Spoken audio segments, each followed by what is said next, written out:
ஊட்டி கொடைக்கானல் செல்ல அனைத்து வாகனங்களுக்கும் இன்று முதல் இ பாஸ் கட்டாயமாக்கப்பட்டுள்ளது. இதுகுறித்தான கூடுதல் விவரங்களுடன் இணைகிறார் எமது செய்தியாளர் நந்தினி. வணக்கம் நந்தினி. இ பாஸ் இன்று முதல் கட்டாயமாக்கப்பட்டிருக்கிறது.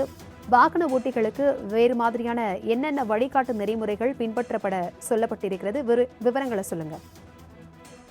வணக்கம் பிரபாவதி. ஊட்டி கொடைக்கானல் செல்லக்கூடிய அனைத்து வாகனங்களுக்கும் இன்று முதல் இ பாஸ் கட்டாயமாக்கப்பட்டிருக்கிறது. இ பாஸ் பெற விண்ணப்பங்கள் நேற்று முதல் இணையதளத்தில் பதிவு செய்யப்பட்டு வருகிறது. எனவே இன்று ஊட்டி கொடைக்கானல் செல்லக்கூடிய அனைத்து வாகனங்களுக்கும் இ பாஸ் இருக்கிறதா என்ற சோதனை செய்யப்பட்ட பிறகே அவர்கள் உள்ளே செல்ல அனுமதிக்கப்பட்டு வருகிறார்கள். அந்த வகையில் தமிழகத்தில் கோடை வெப்பம் வாட்டி வதைக்கக்கூடிய நிலையில் மக்கள் ஊட்டி கொடைக்கானல் நோக்கி செல்கிறார்கள். இதனால் அங்கு வெளி மாநில வெளி மாவட்ட வாகனங்கள் நீண்ட வரிசையில் நிற்பதால் போக்குவரத்திற்கு இடையூறு ஏற்படுகிறது. இதனால் உள்ளூர் மக்களும் வியாபாரிகளும் கடுமையாக பாதிக்கப்படுகிறார்கள். இந்த கூட்டத்தை கட்டுப்படுத்த கொரோனா காலத்தில் இருந்தது போல இ பாஸ் நடைமுறையை கொண்டு வர வேண்டும் என சென்னை உயர்நீதிமன்றத்தில் வழக்கு தொடரப்பட்டது.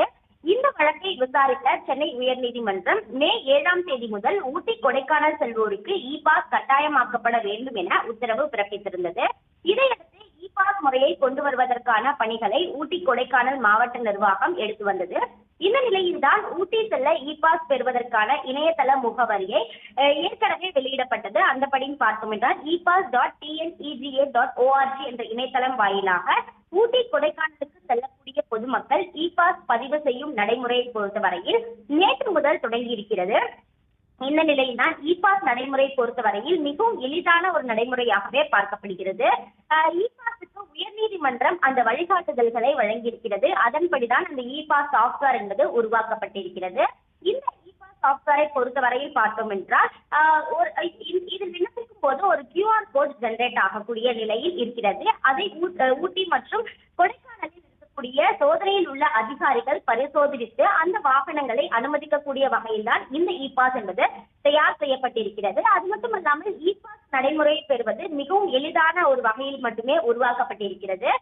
குறிப்பாக எந்த தேதியில் எந்த தேதி வரை அவர்கள் அங்கு தங்கி இருக்க போகிறார்கள், எந்த இடத்தில் தங்க போகிறார்கள் என்பதை முன்கூட்டியே குறிப்பிடப்பட வேண்டும்.